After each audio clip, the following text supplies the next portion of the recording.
Hello India, आप देख रहे हैं न्यूज इंडिया। मैं हूं आपके साथ रवीश और इस वक्त की बड़ी खबर आपको बताते हैं। दिल्ली वडोदरा मुंबई एक्सप्रेसवे का आज उद्घाटन होगा। प्रधानमंत्री नरेंद्र मोदी एक्सप्रेसवे का उद्घाटन करेंगे। बड़ी खबर आपको बता रहे हैं। इसके साथ ही साथ केंद्रीय मंत्री नितिन गडकरी भी मौजूद रहेंगे। तो बड़ी खबर आपको बता रहे हैं, दिल्ली वडोदरा मुंबई एक्सप्रेसवे का आज उद्घाटन होगा। प्रधानमंत्री नरेंद्र मोदी एक्सप्रेसवे का उद्घाटन करेंगे। Nitin Gadkari road and transport minister वो भी मौजूद रहेंगे। हरियाणा में Delhi Mumbai expressway control centre का जायजा लेंगे। दिल्ली वडोदरा मुंबई एक्सप्रेसवे पर आज से गाड़ियां फराटा भर सकेंगी। गुरुग्राम के अलीपुर गांव से राजस्थान के दौसा के बीच 220 किलोमीटर का हाईवे बनकर तैयार हो गया है। वहीं आज प्रधानमंत्री नरेंद्र मोदी इसका उद्घाटन करेंगे। बता दें कि मुख्य कार्यक्रम दौसा में होगा, लेकिन इससे पहले केंद्रीय सड़क परिवहन मंत्री नितिन गडकरी और मुख्यमंत्री मनोहर लाल खट्टर की मौजूदगी में गुरुग्राम में भी कार्यक्रम होगा। दरअसल दिल्ली वडोदरा मुंबई एक्सप्रेसवे पूरी तरह बनने के बाद दिल्ली से मुंबई का सफर कार से महज 12 घंटे के अंदर पूरा होगा, जबकि अभी मुंबई पहुंचने में 24 घंटे का वक्त लगता है। और सुबह 10 बजे डीवीएम एक्सप्रेसवे के शुभारंभ के मौके पर गुरुग्राम के कस्बा सोहना में पड़ने वाले गांव अलीपुर में इस एक्सप्रेसवे की शुरुआत होगी, जहां सुबह 10 बजे केंद्रीय मंत्री नितिन गडकरी और मुख्यमंत्री मनोहर लाल पहुंचेंगे। यहां से कार्यक्रम में शामिल होने के बाद नूह जिले के गांव हिलालपुर में बनाए गए टोल प्लाजा पर पहुंचेंगे। साथ ही केंद्रीय मंत्री Nitin Gadkari Delhi Mumbai expressway control centre का भी जायजा लेंगे और दिल्ली प्रोजेक्ट का शिलान्यास करेंगे।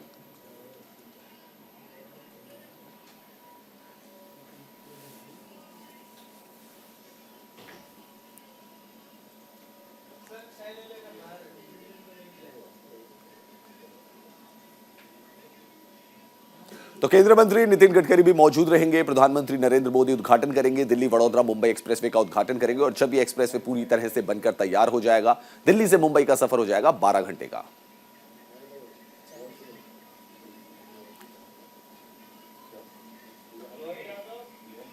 तो क्या कुछ खास रहने वाला है वो हम आपको बता देते हैं। एक्सप्रेसवे पर काफी सुविधाएं मिलेंगी। Restaurant, guest room, shopping mall, hotel, ये सब होंगे। 12 लेन का ये एक्सप्रेसवे बनाया जा रहा है, तो तमाम तरीके की फैसिलिटीज इसमें मिलेंगी। फिलहाल 8 लेन का होगा एक्सप्रेसवे, लेकिन बाद में ये बढ़ के 12 लेन का हो जाएगा। और क्या खास रहेगा जो हम बता रहे हैं आपको, आज से हाईवे पर दौड़ेंगी गाड़ियां। जो हाईवे का जो पोर्शन है उस पर आज से गाड़ियां दौड़नी शुरू कर देंगी। कंप्लीट हाईवे कुछ सालों में बनकर तैयार होगा। गुरुग्राम से दौसा राजस्थान तक हाईवे बनकर तैयार हो गया है और दोनों के बीच कुल 220 किलोमीटर की है दूरी। तो 220 किलोमीटर की दूरी का जो हाईवे है ये बनकर तैयार हो गया है। पीएम मोदी आज उद्घाटन करेंगे इसका। गुरुग्राम में भी कार्यक्रम रखा गया है, वहां पर भी कार्यक्रम का आयोजन किया जाएगा। गुरुग्राम से क्योंकि दौसा तक की दूरी जो है 220 किलोमीटर, केंद्रीय मंत्री नितिन गडकरी भी इस दौरान मौजूद रहेंगे। सीएम मनोहर लाल खट्टर भी मौजूद रहेंगे। तो दिल्ली वडोदरा मुंबई एक्सप्रेसवे का एक बेहद अहम चरण पूरा हो रहा है। पहले चरण में अलीपुर से दौसा तक सड़क बनकर तैयार है। दिल्ली से दौसा तक का सफर जो है 6 घंटे में पूरा हो जाएगा। दिल्ली से दौसा को अगर आपको जाना है, राजस्थान में दौसा है, तो 6 घंटे में सफर पूरा हो जाएगा। 2 घंटे में दिल्ली से जयपुर पहुंचा जा सकेगा, तो यह भी खास बात रहेगी। और 2024 तक प्रोजेक्ट पूरा होने की उम्मीद है। यह बताया जा रहा है कि पूरा जो प्रोजेक्ट है वो 2024 के आखिर तक पूरा हो जाएगा। दिल्ली से मुंबई का जो सफर है वो भी आसान हो जाएगा। 1380 किलोमीटर का जो सफर है महज 12 घंटे में पूरा होगा। तो कुछ खास बातें थी जो हमने आपको बताई। और पहले चरण में अलीपुर से दौसा तक सड़क बनकर जो है वो तैयार हो गई है। प्रधानमंत्री नरेंद्र मोदी उद्घाटन करेंगे। गुरुग्राम की जहां तक बात की जाए तो वहां पर केंद्रीय सड़क परिवहन मंत्री नितिन गडकरी मौजूद रहेंगे। साथ ही साथ मनोहर लाल खट्टर भी वहां पर मौजूद रहेंगे। और 2024 तक बताया जा रहा है कि पूरा हाईवे तैयार हो जाएगा। दिल्ली से मुंबई पहुंचा जा सकेगा सिर्फ 12 घंटे में।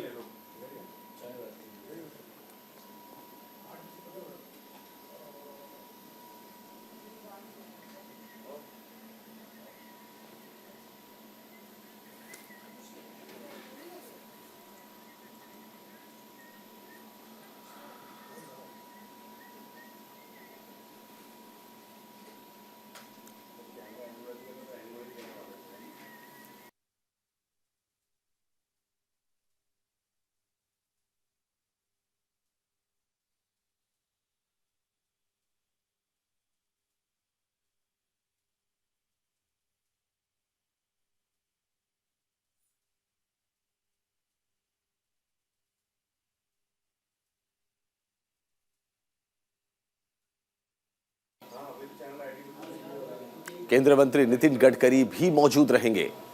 तो दिल्ली वडोदरा मुंबई एक्सप्रेसवे का उद्घाटन आज होगा। प्रधानमंत्री नरेंद्र मोदी इस एक्सप्रेसवे का उद्घाटन करने वाले हैं।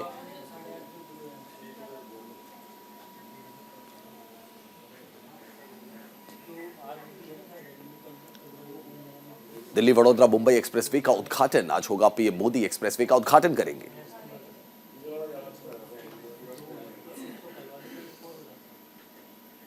चलिए एक और बड़ी खबर आपको बताते हैं। राजस्थान के दौरे पर रहेंगे प्रधानमंत्री मोदी। दौसा में सड़क विकास परियोजनाओं का करेंगे लोकार्पण और केंद्र सड़क परिवहन मंत्री नितिन गडकरी भी मौजूद रहेंगे। तो राजस्थान के दौरे पर रहेंगे प्रधानमंत्री नरेंद्र मोदी।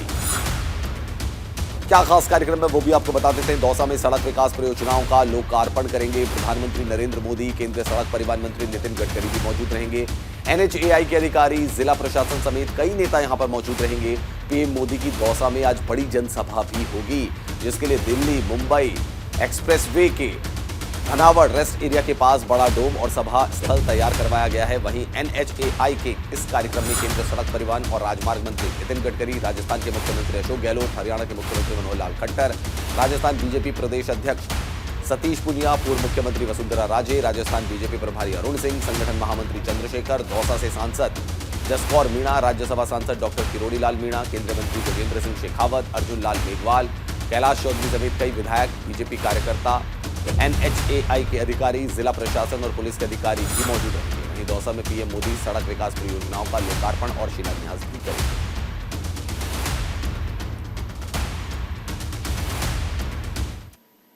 एक और बड़ी खबर आपको बता दें। यूपी के 2 दिन के दौरे पर राष्ट्रपति द्रौपदी मुर्मू, जी हां, राष्ट्रपति द्रौपदी मुर्मू 2 दिन के दौरे पर उत्तर प्रदेश में रहेंगी। इन्वेस्टर्स समिट के समापन सत्र में शामिल होंगी राष्ट्रपति द्रौपदी मुर्मू। 13 फरवरी को जाएंगी भीमराव अंबेडकर विश्वविद्यालय और वहां पर 10वें दीक्षांत समारोह में शामिल होंगी। साथ ही साथ दिल्ली लौटने से पहले वाराणसी के गंगा आरती में भी शामिल होंगी। राष्ट्रपति द्रौपदी मुर्मू आज से उत्तर प्रदेश के 2 दिन के दौरे पर रहेंगी। वो लखनऊ में इन्वेस्टर्स समिट के समापन सत्र में शामिल होंगी। वहीं राष्ट्रपति 13 फरवरी को बाबा साहेब भीमराव अंबेडकर विश्वविद्यालय के 10वें दीक्षांत समारोह में भी शिरकत करेंगी। वहीं दिल्ली लौटने से पहले उनका काशी विश्वनाथ मंदिर और वाराणसी में गंगा आरती में शामिल होने का भी कार्यक्रम है। तो बड़ी खबर आपको बता रहे हैं। राष्ट्रपति द्रौपदी मुर्मू का 2 दिवसीय उत्तर प्रदेश का दौरा, जहां इन्वेस्टर्स समिट के समापन समारोह में शामिल होंगी, गंगा आरती में भी हिस्सा लेंगी। एक और बड़ी खबर आपको बता दें। बीजेपी के राष्ट्रीय अध्यक्ष JP नड्डा का पश्चिम बंगाल का दौरा आज से शुरू हो रहा है। कटवा और पूर्वी मिदनापुर में करेंगे जनसभा। तो पश्चिम बंगाल के दौरे पर हैं JP नड्डा। कटवा और पूर्वी मिदनापुर में जनसभा को संबोधित करेंगे JP नड्डा। जनसभा के बाद पार्टी कार्यकर्ताओं के साथ बैठक भी करेंगे। महीने में दूसरी बार पश्चिम बंगाल का दौरा है ये JP नड्डा का। JP नड्डा लगातार दौरा कर रहे हैं और जो मिशन 2024 है बीजेपी का, उस पर पूरी तरीके से फोकस है। JP नड्डा अलग अलग राज्यों में जा रहे हैं, वहां का दौरा कर रहे हैं। पश्चिम बंगाल वो आज पहुंचेंगे। कटवा और पूर्वी मिदनापुर में जनसभाओं को संबोधित करेंगे। जनसभा के बाद पार्टी कार्यकर्ताओं के साथ बैठक भी करेंगे। JP नड्डा का पश्चिम बंगाल का दौरा आज है, जहां पर जनसभा को वो संबोधित करने वाले हैं।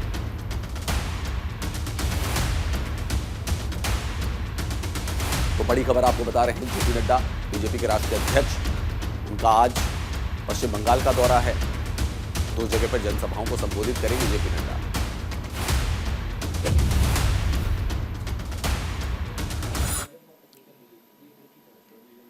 अगली बड़ी खबर आपको बताते हैं। हैदराबाद में गृह मंत्री अमित शाह IPS की पासिंग आउट परेड में शामिल होंगे। PFI पर बैन लगाकर सफल उदाहरण पेश किया है। बड़ी खबर आपको बता रहे हैं, ये कहना है अमित शाह का। हैदराबाद में गृह मंत्री अमित शाह IPS की पासिंग आउट परेड में हुए शामिल। IPS की जो पासिंग आउट परेड थी उसमें गृह मंत्री अमित शाह शामिल हुए। PFI पर बैन लगाकर सफल उदाहरण पेश किया है। कल गृह मंत्री Amit Shah passing out parade में शामिल हुए थे और वहां पर उन्होंने कहा था कि PFI पर जो बैन लगाया है वो बहुत सही उदाहरण पेश किया है। हैदराबाद में सरदार वल्लभ भाई पटेल राष्ट्रीय पुलिस अकादमी में IPS के 74वें बैच की पासिंग आउट परेड में उन्होंने शिरकत की। इस दौरान गृह मंत्री ने कहा कि पीएम मोदी ने आने वाले 25 साल की समस्याओं से निपटने के लिए पुलिस टेक्नोलॉजी मिशन की स्थापना की है। इसके अलावा उन्होंने कहा कि हाल ही में पॉपुलर फ्रंट ऑफ इंडिया पर प्रतिबंध लगाकर हमने दुनिया के सामने एक उदाहरण पेश किया है। ये तस्वीरें भी आप देख सकते हैं पासिंग आउट परेड की, जहां पे कि गृह मंत्री अमित शाह शामिल हुए थे। रूप से शहीद IPS जवानों के शहीद स्मारक पर गया और शहीद IPS जवानों के साथ साथ उन सभी 36,000 पुलिस कर्मियों को मैंने आप सबकी ओर से श्रद्धांजलि दी है, जिन्होंने अपना सर्वोच्च बलिदान देश के आत्मसम्मान और उसकी आंतरिक सुरक्षा की रक्षा के लिए लिया है। भारत की आंतरिक सुरक्षा की स्थिति से एक पीछे मुड़कर 75 साल का विहंगावलोकन करते हैं तो वायलेंट से लोकल, वाइब्रेंट और अब ग्लोबल तरीके से हमारी आंतरिक सुरक्षा की परिस्थितियां बनती जा रही हैं। और मुझे विश्वास है कि जिस प्रकार से इस एकेडमी में आपकी शिक्षा दीक्षा हुई है, जिस प्रकार की ट्रेनिंग आप सभी को यहां पर दी गई है, देश के सामने आने वाली, उभरने वाली हर चुनौती का सामना करने के लिए आप सक्षम भी हो, सुसज्ज भी हो। और पूर्वोत्तर के अंदर ढेर सारे उग्रवादी संगठनों से शांति समझौता कर 8,000 से ज्यादा कैडर को मुख्य धारा में वापस लाकर राज्यों के बीच में सीमा के झगड़ों का निपटान कर और विकास की एक नई बार पहुंचाकर पूर्वोत्तर में हमने शक्ति की स्थापना की है और विकास के नए युग की शुरुआत हुई। उधर वामपंथी उग्रवादी क्षेत्रों में भी 2010 में 96 जिले थे, 2021 में घटकर वो 46 रह गए हैं। सिक्योरिटी वैक्यूम भरा है और वामपंथियों के शीर्ष नेतृत्व पर नकेल कसी जा रही है।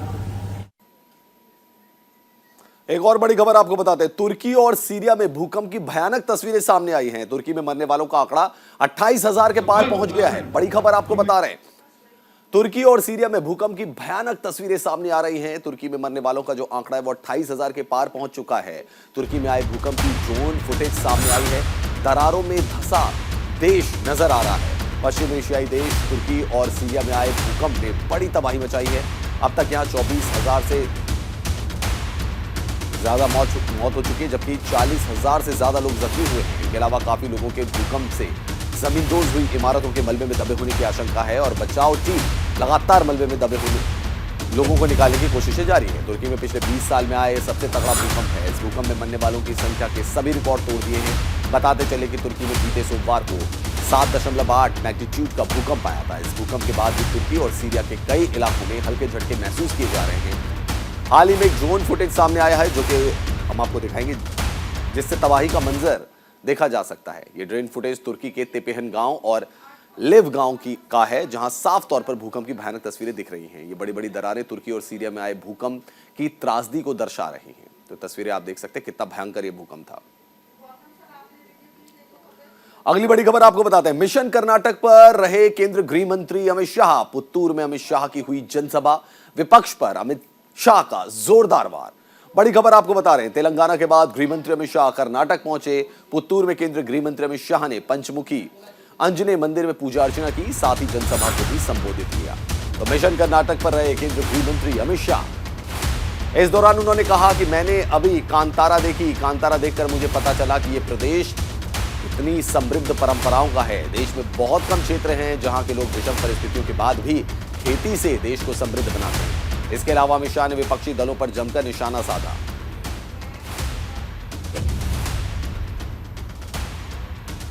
मिशन कर्नाटक पर हैं केंद्रीय गृह मंत्री अमित शाह, विपक्ष पर अमित शाह का जोरदार वार। पुत्तूर में अमित शाह की जनसभा। अमित शाह ने बोला कि उन्होंने कांतारा फिल्म देखी। साथ ही साथ अमित शाह का यह भी कहना है कि समृद्ध परंपराओं का राज्य है कर्नाटक। दोनों जब मैं धारा 370 हटाने का बिल लेकर खड़ा हुआ कि मत हटाइए, मत हटाइए, मैंने कहा भला क्यों ना हटाए भाई बताओ। तुमने कहा कश्मीर में खून की नदियां बह जाएगी। अरे कांग्रेस वालों, राहुल भाई सुन लो, ये नरेंद्र मोदी सरकार है। खून की नदियां छोड़ो, किसी का कंकर चलाने का भी हिम्मत नहीं हुआ, कंकर चलाने का हिम्मत। और मोदी जी ने 5 अगस्त 2019 को धारा 370 को समाप्त कर कश्मीर को हमें हमेशा के लिए भारत माता का मुकुट बना देने का काम ये जो मेरी पार्टी का काम है। आप कहो तो बताऊं, आपको बताऊं क्या? जोर से बोलो, बताओ। अरे कहो, बताओ क्या?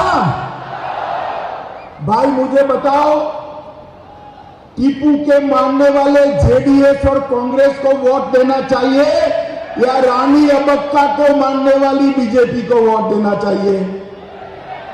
जोर से बोलो, कांग्रेस या बीजेपी? और जोर से बोलो, कांग्रेस या बीजेपी? मोदी जी के नेतृत्व में राष्ट्रभक्तों की टोली जैसी भारतीय जनता पार्टी और गांधी परिवार के लिए कर्नाटक को अपना एटीएम बनाने वाली भ्रष्ट कांग्रेस पार्टी, दोनों के बीच में किसकी सरकार बननी चाहिए? जोर से बोले, किसकी बननी चाहिए? मित्रों, ये जनता दल एस और कांग्रेस एक कर्नाटक का भला नहीं कर सकती। कर्नाटक का भला जब हुआ भारतीय जनता पार्टी की सरकार। बड़ी खबर आपको बताते हैं, बेंगलुरु में एरो इंडिया शो का आयोजन 13 फरवरी को पीएम मोदी करेंगे उद्घाटन। बड़ी खबर आपको बता रहे हैं, एरो इंडिया शो का आयोजन किया जाएगा। प्रधानमंत्री नरेंद्र मोदी इस शो का उद्घाटन करेंगे। शो में हवाई प्रदर्शन और करतब देखने को मिलेंगे। प्रधानमंत्री मोदी 13 फरवरी को बेंगलुरु में एरो इंडिया शो का उद्घाटन करेंगे। मोदी 14वें एरो इंडिया शो का उद्घाटन करेंगे, जिसकी तैयारियां जोरों शोरों से चल रही हैं। आपको बता दें कि एयर शो साल 1966 से लगातार बेंगलुरु के येलहंका में आयोजित किया जा रहा है। इस बार एरो इंडिया शो 13 फरवरी से 17 फरवरी तक 5 दिनों तक चलेगा। बेंगलुरु में 13 फरवरी से शुरू होने जा रहे एरो इंडिया शो के दौरान लोगों को हवाई प्रदर्शन और करतब देखने को मिलेंगे। एरो इंडिया की आधिकारिक वेबसाइट के मुताबिक 109 विदेशियों समेत 807 प्रदर्शकों ने येलहंका में वायुसेना स्टेशन पर आयोजित होने वाले एरो इंडिया शो में भाग लेने की पुष्टि की है। एरो इंडिया शो में एक भारतीय मंडप होगा जो इस क्षेत्र में भारत के विकास को प्रदर्शित करेगा। भारत का हल्का लड़ाकू विमान तेजस भारतीय मंडप में आकर्षण का केंद्र होगा। शो के दौरान हवाई करतबों के अलावा बैठकें और सेमिनार भी आयोजित किए जाएंगे।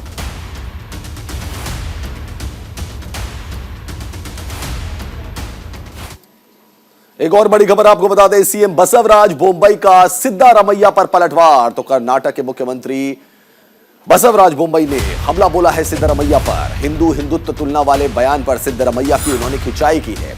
इस्लाम मुसलमान एक जैसे हो सकते हैं, हिंदू हिंदुत्व नहीं। तुष्टीकरण की राजनीति करते हैं सिद्धारमैया। तो ये कह रहे हैं बसवराज बोम्मई, जो कि कर्नाटक के मुख्यमंत्री हैं। पूर्व मुख्यमंत्री सिद्धारमैया पर उन्होंने आरोप लगाया है।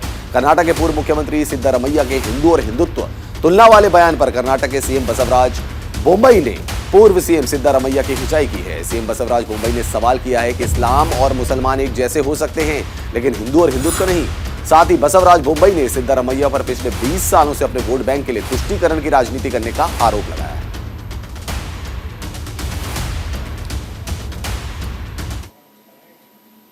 एक और बड़ी खबर आपको बता दें, फोटोग्राफर्स यूनियन फोटो प्रदर्शनी का उद्घाटन किया गया। मुख्यमंत्री एमके स्टालिन ने इसका उद्घाटन किया। 50 के दशक से शहर के जीवन के महत्वपूर्ण अवसर इसमें कैद किए गए। 250 से ज्यादा तस्वीरें प्रदर्शित की गई। तमिलनाडु के मुख्यमंत्री एमके स्टालिन ने तमिलनाडु फोटोग्राफर्स यूनियन फोटो प्रदर्शनी का उद्घाटन किया। ललित कला अकादमी में टीएन प्रेस फोटोग्राफर्स एसोसिएशन ने डिफाइनिंग द डिकेड्स नामक 5 दिवसीय फोटोग्राफी प्रदर्शनी में 50 के दशक से शहर के जीवन में महत्वपूर्ण अवसरों को कैद करने वाली 250 से ज्यादा तस्वीरें प्रदर्शित की गई।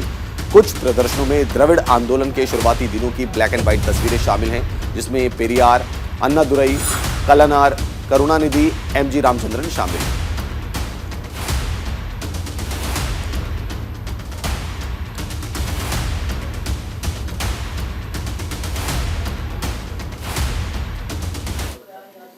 कोच्चि में शिखर सम्मेलन का आयोजन किया गया। शिखर सम्मेलन में शामिल हुए सीएम। मुख्यमंत्री ने छात्रों को किया संबोधित। केरल के कोच्चि में शिखर सम्मेलन का आयोजन हुआ। छात्रों के शिखर सम्मेलन में राज्य के मुख्यमंत्री पिनाराई विजयन भी शामिल हुए। इस दौरान उन्होंने छात्रों को संबोधित भी किया। तो बड़ी खबर आपको बता रहे हैं, शिखर सम्मेलन में शामिल हुए सीएम। मुख्यमंत्री ने छात्रों को संबोधित किया। कोच्चि में शिखर सम्मेलन का आयोजन किया गया। मुख्यमंत्री ने छात्रों को इस दौरान संबोधित किया।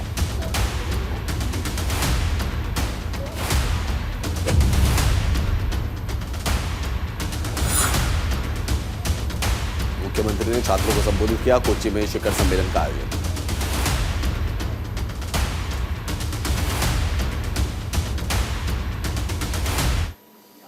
बजट के विरोध में कांग्रेस का विरोध प्रदर्शन देखने को मिल रहा है। मुख्यमंत्री के काफिले को दिखाए काले झंडे। जी हां, केरल में बजट पेश होने के बाद से विपक्ष का प्रदर्शन जारी है। खास करके कांग्रेसी कार्यकर्ता सड़कों पर हैं और सरकार के खिलाफ जोरदार प्रदर्शन कर रहे हैं। इसी बीच यूथ कांग्रेस के कार्यकर्ताओं ने बजट के विरोध में मुख्यमंत्री पिनराई विजयन के काफिले को काले झंडे दिखाए।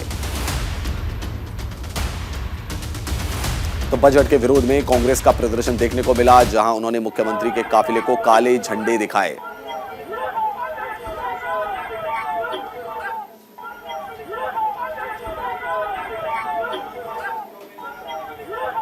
तो बजट के विरोध में कांग्रेस का प्रदर्शन देखने को मिला, जहां उन्होंने मुख्यमंत्री के काफिले को काले झंडे दिखाए। कांग्रेस लगातार बजट का विरोध कर रही है। पुडुचेरी में पुष्प और फल प्रदर्शनी का आयोजन किया गया। उपराज्यपाल और सीएम ने इसका उद्घाटन किया। पुडुचेरी के उपराज्यपाल तमिलसाई सुंदरराजन और मुख्यमंत्री एन रंगासामी ने पुडुचेरी कृषि विभाग द्वारा आयोजित 3 दिवसीय पुष्प और फल प्रदर्शनी का उद्घाटन किया। पुष्प प्रदर्शनी में पुडुचेरी सरकार बागवानी विभाग द्वारा बनाए गए 33,000 फूलों के पौधों को प्रदर्शित किया गया। फूल वाले पौधों की नई किस्में जैसे कैसेनिया, डेलार्टिया, पोरेनिया, टेरेपिना, स्नैपड्रैगन, सेलुसिया, साल्विया, पेटूनिया भी प्रदर्शित किए गए।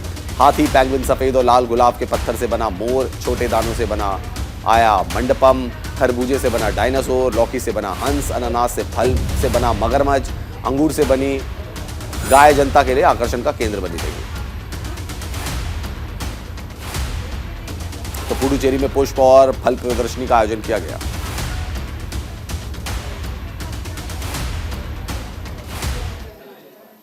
तो इस खास पेशकश में इतना ही। और ज्यादा जानकारी के लिए देखते रहिए न्यूज़ इंडिया।